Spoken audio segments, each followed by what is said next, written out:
Hello friends, welcome to study tricks.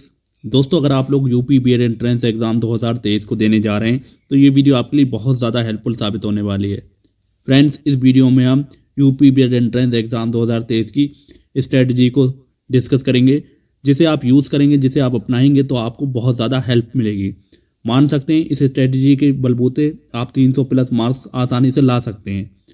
तो मैं आपको जो तरीके बताने जा रहा हूँ और जो मैंने यूज़ किए हैं वो भी आपको बताऊंगा मैंने क्या किया था, जिस वजह से मैंने चंद दिनों में मुझे गवर्नमेंट कॉलेज मिल गया था और मैंने ज़्यादा अच्छे तरीके से पढ़ाई भी नहीं की थी।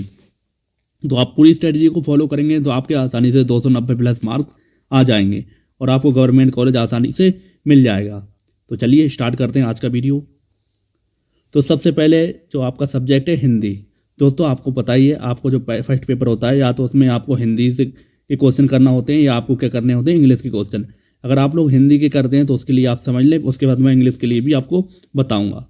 तो हिंदी में जो क्वेश्चन आपको देखने को मिलते हैं, उपसर्ग और प्रत्यय से मिलते हैं, रस छंद अलंकार से आते हैं, मुहावरे और लोकोक्तियाँ और कहावतों से आते हैं, अनेक शब्दों के लिए एक शब्द, गद्यांत, रिक्त स्थान की पूर्ति, व्याकरण, पर्यायवाची, विपरीतार्थक शब्द, हिंदी भाषा का विकास।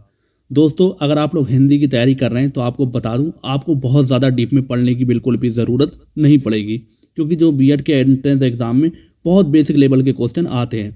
आपको क्या करना है, आपको सारी चीज़ें बहुत बेसिक पढ़ना है। तो सबसे पहली चीज़, वर्णमाला। वर्णमाला को आपको बहुत अच्छी तरीके से पढ़ लेना। वर्णमाला से आपको मान सकते हैं 8 से 10 क्वेश्चन आपके ईजिली बन जाएंगे, आपको कुछ भी करने की ज़रूरत नहीं पड़ेगी। उसके बाद है हिंदी भाषा का विकास। तो इससे भी आपको 4 से 5 क्वेश्चन बहुत इजी देखने को मिल जाएंगे। उसके बाद हम बात करते हैं व्याकरण। व्याकरण में आपका संज्ञा, सर्वनाम, विश्लेषण, ये सारी चीज़ें आ जाती हैं। तो इनसे भी आपको बहुत बेसिक क्वेश्चन देखने को मिलने वाले हैं। आपसे इसके टाइप पूछ लेते हैं और बहुत इजी क्वेश्चन होते हैं, बहुत ज़्यादा डीप में क्वेश्चन आपसे से देखने को नहीं मिलते हैं। अगर आपके पास टाइम बचता है तो आप कठिन कठिन टॉपिक को कर सकते हैं। बाकी जो मैं आपको बता रहा हूँ उनसे आपको बहुत बेसिक क्वेश्चन देखने को मिलने वाले हैं। तो इसके लिए आपको बुक कौन सी पढ़ना है ये भी आपको मैं बता देता हूँ। जो मैंने यूज़ की मैं उसे बता रहा हूँ, आप चाहें तो दूसरी भी पढ़ सकते हैं, लेकिन आपको बहुत ज़्यादा डीप में पढ़ने की ज़रूरत नहीं पड़ेगी। तो बुक है जो मैंने पढ़ी थी, मैं उसे बता रहा हूँ, समान हिंदी है, पूजा पब्लिकेशन की।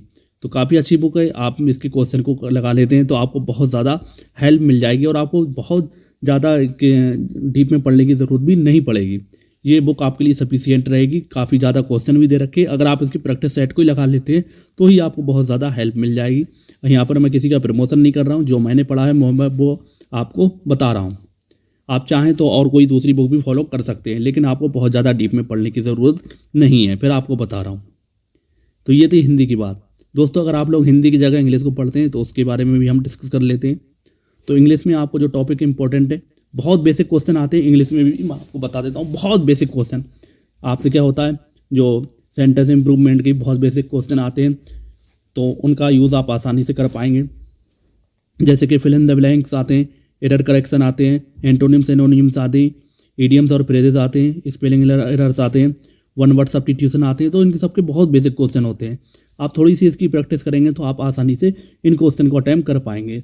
अब हो सकता है आपके पास इसमें की इसके रिलेटेड कोई बुक ना हो, तो मैं आपको बता देता हूँ। एक लूसेंट की बुक आती है, तो लूसेंट की बुक में इसके बेसिक क्वेश्चन होते हैं, उन्हें आप कर लेते हैं। उसकी एक्सरसाइज के हिसाब से दिए होता है, एक्सरसाइज 1, एक्सरसाइज 2। इसी तरीके से आपको पहली 2 एक्सरसाइज सॉल्व कर लेना है, उन्हीं से आपके क्वेश्चन ईजिली फंस जाएंगे, क्योंकि बहुत ज़्यादा टफ क्वेश्चन इसके नहीं आते, बहुत बेसिक क्वेश्चन आते हैं। तो आप इन्हें की तैयारी ज़्यादा डीप में करने की ज़रूरत नहीं पड़ेगी और आसानी से सारे पेपर को इंग्लिश के अटैम्प्ट कर पाएंगे। रीडिंग कम्प्रीहेंशन भी इजी आता है, ऐसा कुछ नहीं है। नेक्स्ट हम बात करते हैं जीके की। तो जीके में जो टॉपिक होते हैं आपके इतिहास, भूगोल, राजनीति, यानी कि जो पॉलिटिकल साइंस होता है, सामाजिक मुद्दों से संबंधित प्रश्न होते हैं, सामाजिक विज्ञान होता है, पंचवर्षीय योजना से रिलेटेड यानी करंट अफेयर, और जो स्टैटिक जीके। तो इन टॉपिक को आपको क्वेश्चन जीके में देखने को मिलते हैं। जो पेपर होता है आपका, तो उसमें आपको जीके से क्वेश्चन देखने को मिलते हैं फर्स्ट पेपर में।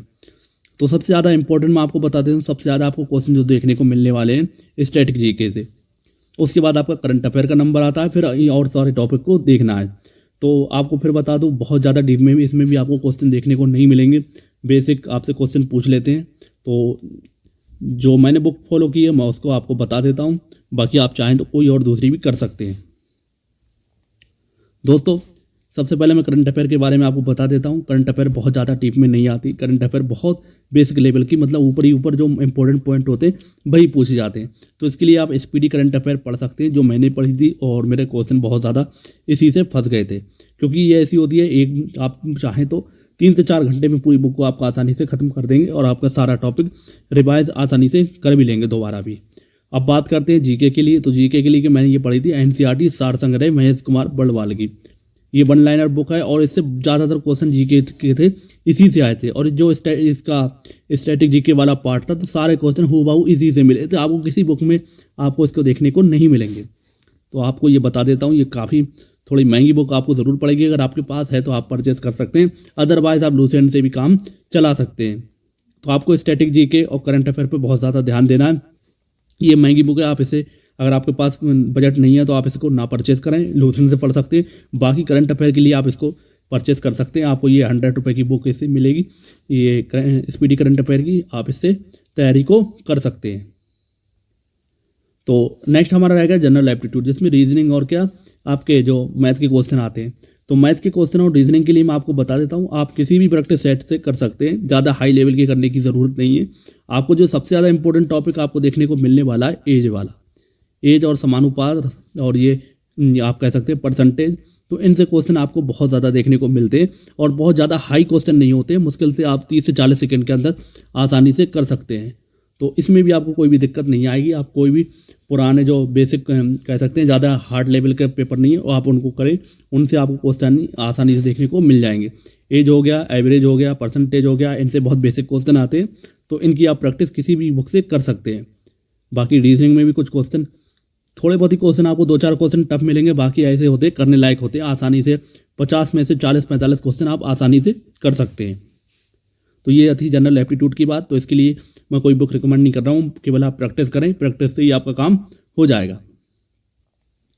दोस्तों इतना सब आप कर लेते हैं तो आपके लिए मैं आपको बता देता हूँ, बहुत ही आसानी से हिंदी के लिए, अगर जो मैंने आपको बताया बेसिक चीज़ें पढ़ के जाते हैं तो 45 क्वेश्चन आसानी से कर सकते हैं। 45 दूनी 90 आपके मार्क्स आसानी से आ जाएंगे।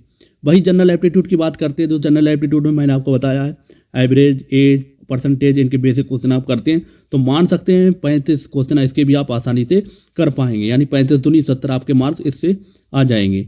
बात करते हैं जीके। जीके के लिए मैंने आपको बताया करंट अफेयर के लिए स्पीडी पढ़ना है, और बाकी जो मैंने बुक बताई महेश कुमार बड़वाल की, अगर आपके पास है पढ़ सकते हैं, अदरवाइज आप क्या लूसेंट की पढ़ सकते हैं। तो इसमें भी आप 40 क्वेश्चन आसानी से कर सकते हैं। तो ये 80 नंबर आपके यहाँ पर हो जाते हैं।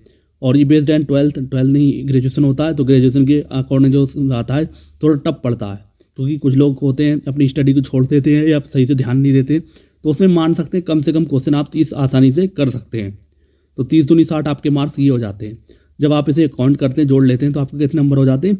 300 नंबर हो जाते हैं। मान सकते हैं चलो आपके 10 नंबर आपके क्या चले जाते हैं? नेगेटिव में चले जाते हैं। तो आपके इसी तरीके से आपको 290 प्लस आसानी से मार्क्स आ जाएंगे और आपको कोई भी गवर्नमेंट कॉलेज मिलने से नहीं रोक पाएगा। तो इस तरह की आप स्ट्रेटजी फॉलो करेंगे तो आप आसानी से एग्ज़ाम को क्रैक भी कर लेंगे और आपको गवर्नमेंट कॉलेज मिल जाएगा।